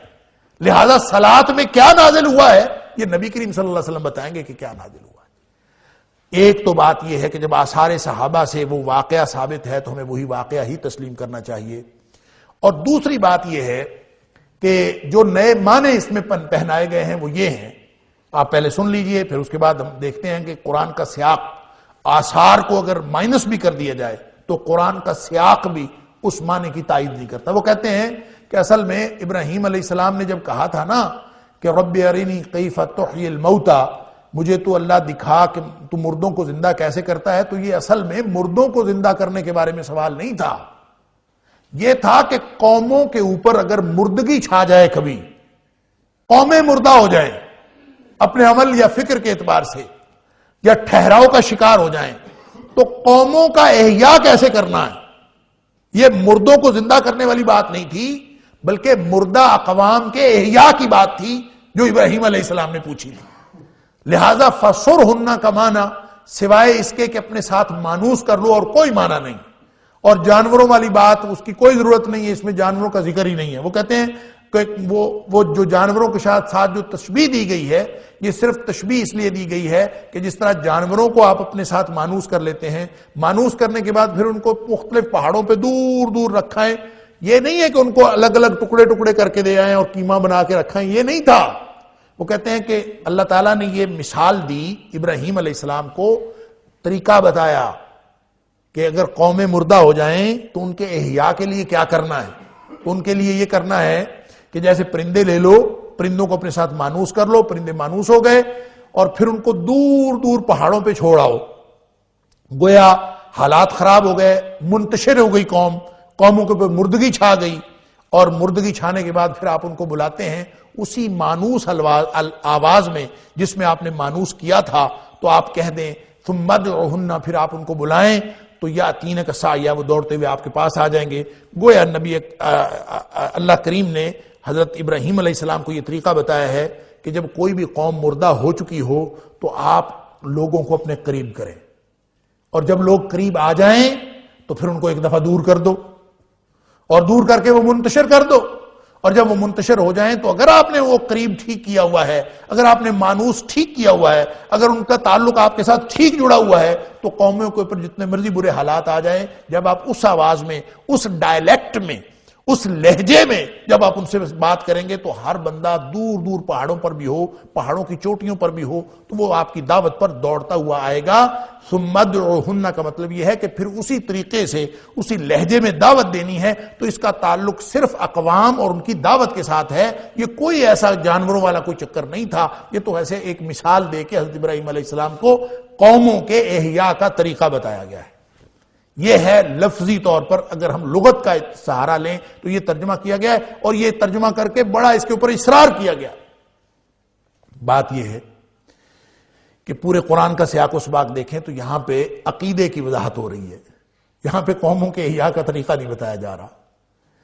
آیت الکرسی آئی، پھر اس کے بعد یہ جو پچھلی آیت جہاں مبدا اللہ تعالیٰ کی ثانی ہونے اور خالق ہونے کا ثبوت پیش کیا گیا، پھر اس کے بعد او کالذی مر علی قریۃ، حضرت عزیر علیہ السلام کا واقعہ بتایا گیا. تو وہاں پہ بھی مردوں کو زندہ کرنے کے حوالے سے، بعث بعد الموت کے حوالے سے بات کی گئی، حشر نشر کے حوالے سے بات کی گئی. اور تیسری بات یعنی یہ سیاق و سباق یہ بتاتا ہے کہ اس سے مراد بعث بعد الموت کے عقیدے کی بات تھی، اس کا تعلق کوئی قوموں کے احیاء کے ساتھ نہیں. اور تیسری بات یہ ہے کہ حضرت ابراہیم علیہ السلام کو اگر یہ جو یہاں پہ جتنے بھی واقعات ذکر ہو رہے ہیں یہ تو ان نشانیوں کے حوالے سے ذکر ہو رہے ہیں جن نشانیوں کے بعد اطمینان قلب حاصل ہوتا ہے اور ایک معجزانہ حیثیت ہے ان واقعات کی. اگر اس کا تعلق احیاء اقوام کے ساتھ ہو تو اس کی اعجازی حیثیت کیا رہ جاتی ہے؟ اس کی معجزانہ حیثیت تو رہ ہی کوئی نہیں جاتی. تو اصل میں یہ معجزانہ حیثیت برقرار ہی اس وقت رہتی ہے جب اس سے مراد پرندے لیے جائیں. اور یہ واقعتاً ایک واقعہ ہوا تھا، ابراہیم علیہ السلام نے اس کے مطابق کیا تھا، اور ان کو پرندوں کو، اور یہی دیکھنا چاہتے تھے ابراہیم علیہ السلام.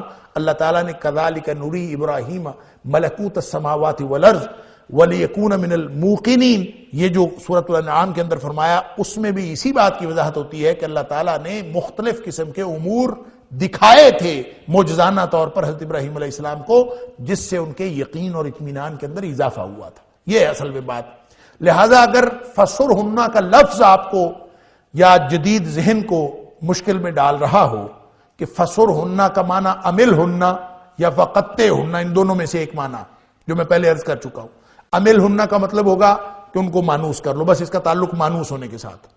فقطہن میں اس کا ترجمہ نہیں کر سکتے، ٹھیک ہے، نہ کریں، کوئی حرج نہیں. پھر بھی آپ کو وہ اعجازی واقعہ ماننا پڑے گا. اس کی کیا وجہ ہے کہ قرآن پاک کا سیاق و سباق اس کا مطالبہ کرتا. کیسے؟ فسرہن الیک، اپنے ساتھ مانوس کر لیجئے. دیکھیں فسرہن کا معنی قطہن لے لیں، یا بعض مفسرین نے کہا ہے کہ یہاں پہ فسرہن کا معنی تو عملہن ہی ہے کہ ان کو مانوس کر لو. فقطہن، اور ان کو ٹکڑے ٹکڑے کر ڈالو، یہ یہاں پہ محذوف ہے. تو اگر ظاہر ہے کہ جو فسرہن کی بنیاد پر اس کو احیاء اقوام کی تھیری پیش کر رہے ہیں وہ اس کو محذوف نہیں مانتے. میری بھی رائے یہ ہے کہ محذوف ماننے کی کوئی ضرورت نہیں، کہ کوئی ضرورت نہیں کہ ہم یہاں پہ کسی لفظ کو محذوف مانیں. لیکن اس کا کیا ترجمہ کریں گے؟ ثم اجعل علی کل جبل منہن جزءا، 4 پرندے آپ نے مانوس کر لیے، قطہن کو چھوڑ دیجئے. ان میں سے ان 4 پرندوں میں سے جزءا، جز ہوتا ہے کل کے مقابلے میں. پورا پرندہ آپ نے نہیں کہیں رکھنا، اس میں سے ایک حصہ رکھنا ہے. تو جب آپ نے ایک حصہ رکھنا ہے تو پرندے کے ٹکڑے ٹکڑے کیے بغیر حصہ ہو کیسے سکتا؟ لہذا قرآن کے اپنے الفاظ یہ بتا رہے ہیں کہ یہ احیاء اقوام کی جو تھیری پیش کی جا رہی ہے یہ ساری کی ساری غلط ہے اور قرآن کی اعجازی حیثیت کو ختم کرنے کے لیے ہے، اور وہی جو تاریخ کے مشرکین کو اشکال تھا احیاء موتا کے بارے میں، باس بعد الموت کے بارے میں اور حشر نشر کے بارے میں، اس واقعے کو اس کی دلیل بنانے کی بجائے اس کو ایسا مائلڈ اور ایسا ترجمہ اور ایسا مفہوم دے دیا گیا ہے کہ لوگ اس کو سمجھ ہی نہ سکیں کہ اصل میں اس کی اعجازی حیثیت بتائی جا رہی ہے اور اللہ تعالیٰ کی قدرت کا اظہار ہے یہاں پہ۔ لہذا جزءاً کا معنی یہ لفظ واضح کر دیتا ہے کہ ان پرندوں کو باقاعدہ اسی طرح کیا گیا تھا جس طرح سے آثار سے ثابت ہے، گویا آثار کو نہ بھی مانا جائے تو قرآن کا اپنا سیاق اس بات کا مطالبہ کرتا ہے کہ جس طرح سے آثار سے اس کی تفسیر ہوتی ہے اسی کو تسلیم کیے بغیر اور کوئی چارہ نہیں۔ ابراہیم علیہ السلام نے سوال بھی اسی طرح کیا تھا کہ ان کو صفت الہی کے راز سے واقفیت کا شوق تھا، اطمینان قلب، اللہ مانتا تو ہوں، اب علم تو مانتا نہیں ہے تو؟ بلا اللہ مانتا تو ہوں، ولیکن لیطمئن قلبی، یہ بتا رہا ہے کہ ایک معجزے کی ڈیمانڈ تھی، ایک معجزے کا مطالبہ تھا اور اللہ تعالیٰ نے دکھایا، اور معجزہ اگر اس طرح سے وہاں پہ معجزہ ہوا ہی کوئی نہیں تو پھر ابراہیم علیہ السلام کا نعوذ باللہ من ذالک یہ سوال تو لایا نہیں بن جاتا ہے۔ اگر اس کے مقابلے میں اللہ نے صرف ایک تمثیل بیان کر کے احیاء اقوام کا جو کلیہ قاعدہ بتا دیا، جبکہ حضرت ابراہیم علیہ السلام تو پوچھنا چاہ رہے تھے اللہ کیف تحیی الموتى، تو مردوں کو زندہ کیسے کرے گا، تو اللہ تعالیٰ نے دکھا دیا ثم ادعوہن یاتینک سعیا، کہ ان کا قیمہ بنا کے ان کے ٹکڑے ٹکڑے کر کے آپس میں ملا کے پہاڑوں پہ رکھ کے آ جانا، پھر ان کو اسی آواز میں بلانا۔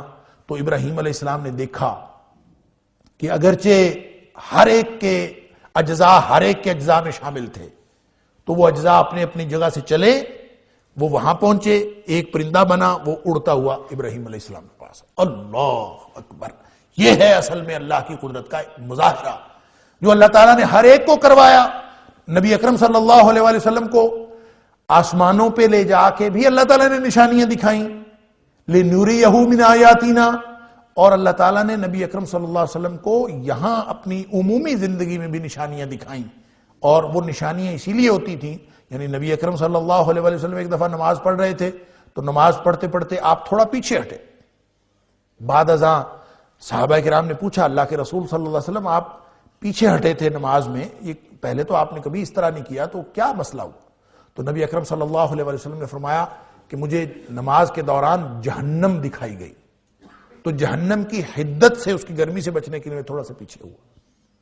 اسی طرح ایک روایت کے اندر آتا ہے کہ نبی اکرم صلی اللہ علیہ وسلم نے ایک دن نماز کے دوران ذرا ہاتھ آگے بڑھایا، اور ہاتھ آگے بڑھا کے پھر نبی کریم صلی اللہ علیہ وسلم پیچھے کر لیا۔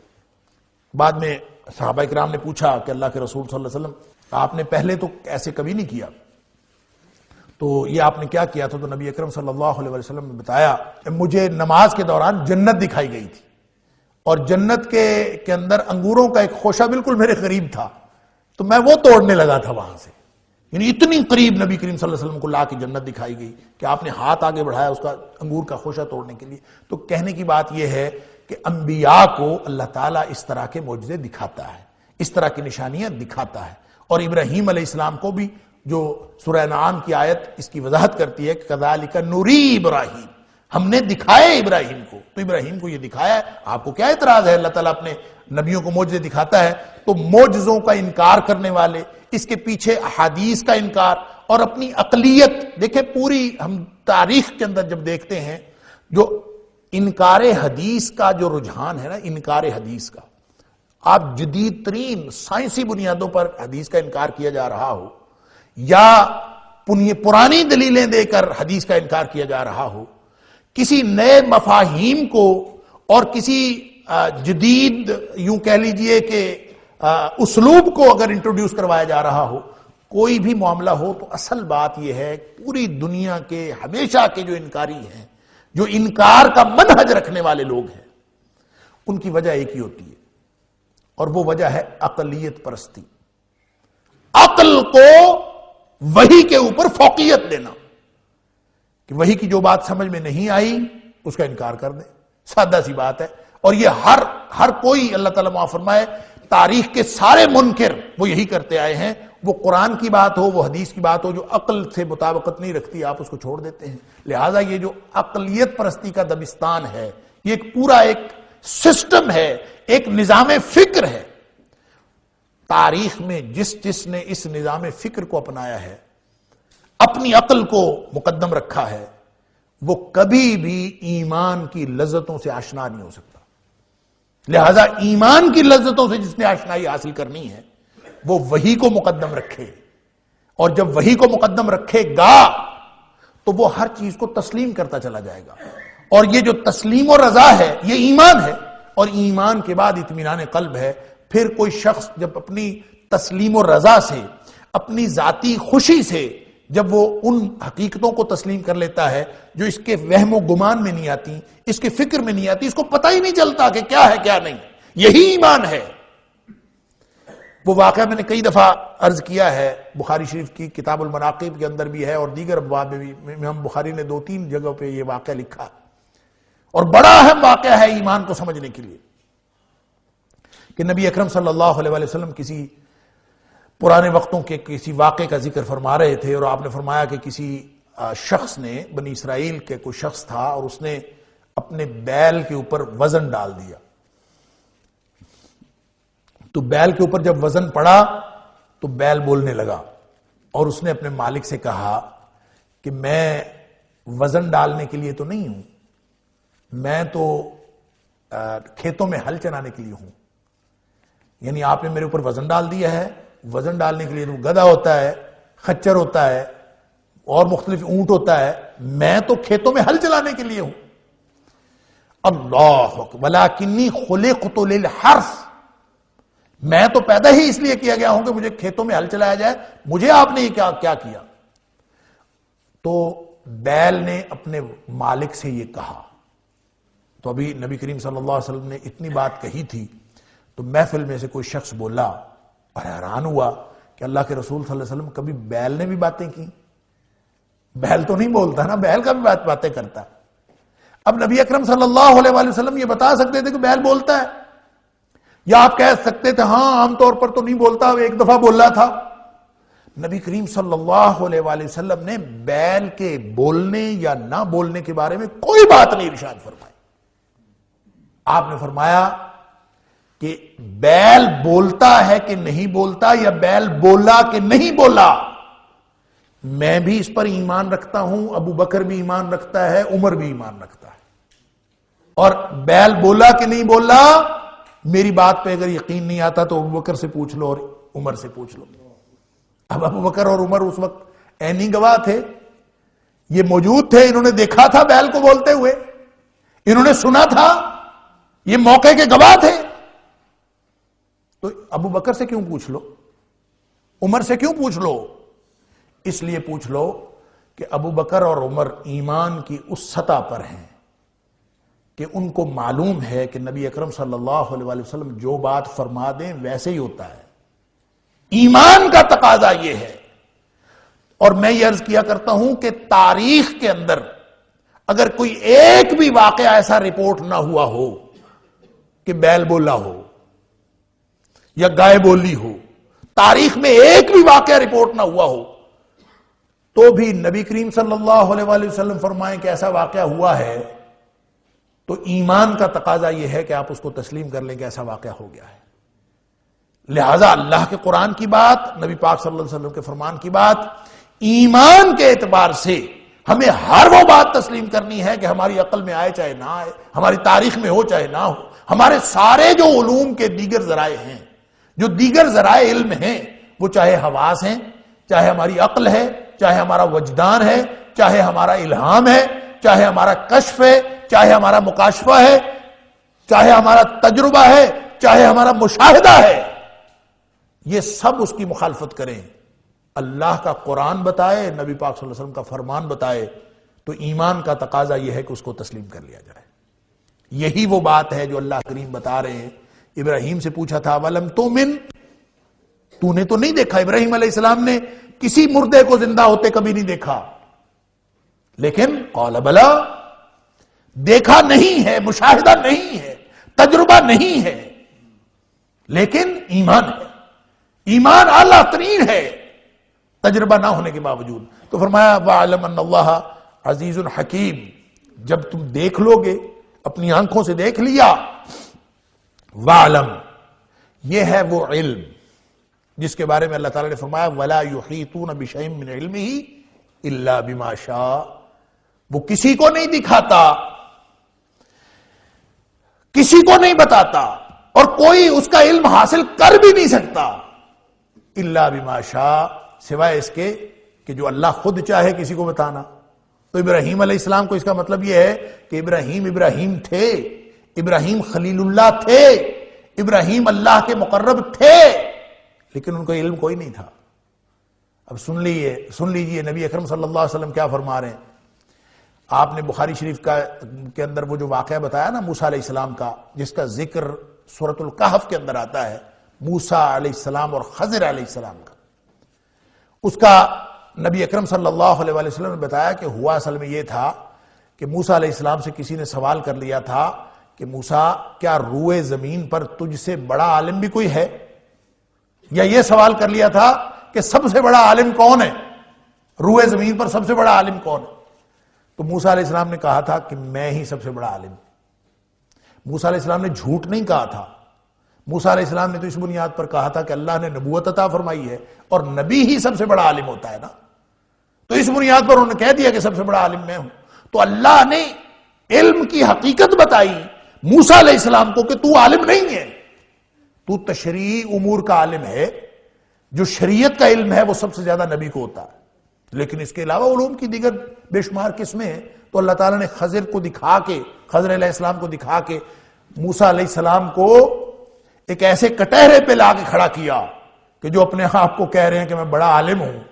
تو وہ موسیٰ علیہ السلام جو ہیں ان کو سوال کرنے کی بھی اجازت نہیں ہے، بولنا نہیں ہے، بولے تو کام خراب ہو جائے گا.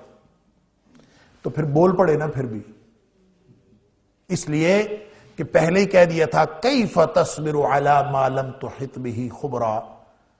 جس بات کا انسان کو علم نہ ہو انسان اس پہ صبر کر ہی نہیں سکتا.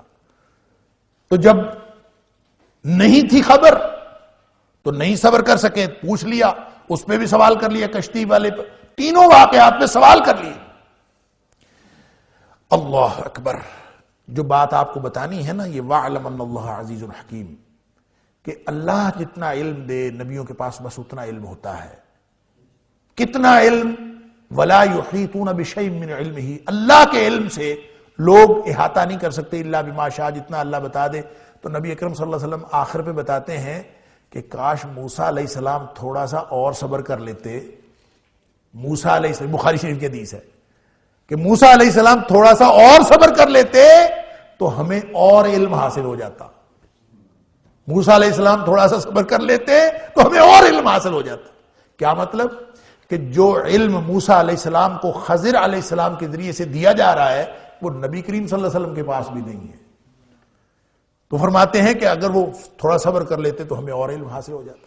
اور موسیٰ علیہ السلام کو جب خضر علیہ السلام نے بتا دیا اور سارا کچھ بتانے کے بعد وہاں بیٹھے تھے کہ ایک چڑیا آئی اور چڑیا نے آ کے اپنی چونچ میں پانی لیا سمندر سے اور کشتی کے کنارے پہ بیٹھ کے اس نے وہ پانی پیا. تو خضر علیہ السلام نے موسیٰ علیہ السلام سے کہا کہ میرا علم اور تیرا علم، ہم دونوں کا علم ملا کے ہمیں اللہ کے علم کے مقابلے میں ہمارے علم کو وہ نسبت بھی نہیں ہے جو نسبت اس چڑیا کی چونچ میں آنے والے پانی کو اس سمندر کے ساتھ ہے. وہ نسبت بھی نہیں ہے. یعنی اصل علم تو اللہ کے پاس ہے. تو اللہ تعالیٰ دکھاتا ہے اپنے امور، اپنے نبیوں کو دکھاتا ہے اور یہ دکھا دیے وَاعْلَمْ أَنَّ اللَّهَ عَزِيزٌ حَكِيمٌ. اب علم حاصل کر لو، جان لو کہ اللہ ہر چیز پر، تمام ناممکنات جو آپ کو نظر آ رہی ہیں ان سب پر اللہ غلبہ حاصل کرنے والی اور نتائج سے باخبر ذات ہے. بتایا اصل میں یہ جا رہا ہے ان ساری باتوں سے جو نتیجہ نکلتا ہے وہ یہ ہے کہ ہر بات کا علم ہونا ضروری ہی نہیں ہے. جو ضروری بات ہے، جو فرض بات ہے وہ یہ ہے کہ جتنا علم حاصل ہو چکا ہے جو اللہ عطا فرما دے اس پر عمل کرنا فرض ہے. اور اگر علم حاصل نہیں ہوا تو کوئی بات نہیں، وہ آپ زندگی میں کوشش کرتے رہیں۔ ہر شخص کو ہر بات کا ہر وقت علم ہو یہ ضروری نہیں ہے۔ ایمان رکھنا ضروری ہے، ایمان رکھنا فرض ہے، اور حاصل شدہ علم پر عمل کرنا ضروری ہے۔ بس یہ ہے ہمارے ذمے، یہی وہ واقعات ہیں جو ہمارے عقیدے اور عمل کی وضاحت کرتے ہیں۔ عقیدے کی وضاحت کی گئی، تصرف فی الامور کی، یہ ان واقعات سے بھی اور پوری آیت الکرسی سے بھی وضاحت کی گئی۔ آگے پھر وہی مضمون انفاق فی سبیل اللہ کا شروع ہو رہا ہے۔ وقت ہو گیا، اللہ تعالیٰ مجھے اور آپ کو قرآن سمجھنے اور عمل کرنے کی توفیق عطا فرمائے۔ وآخر دعوانا ان الحمدللہ رب العالمین۔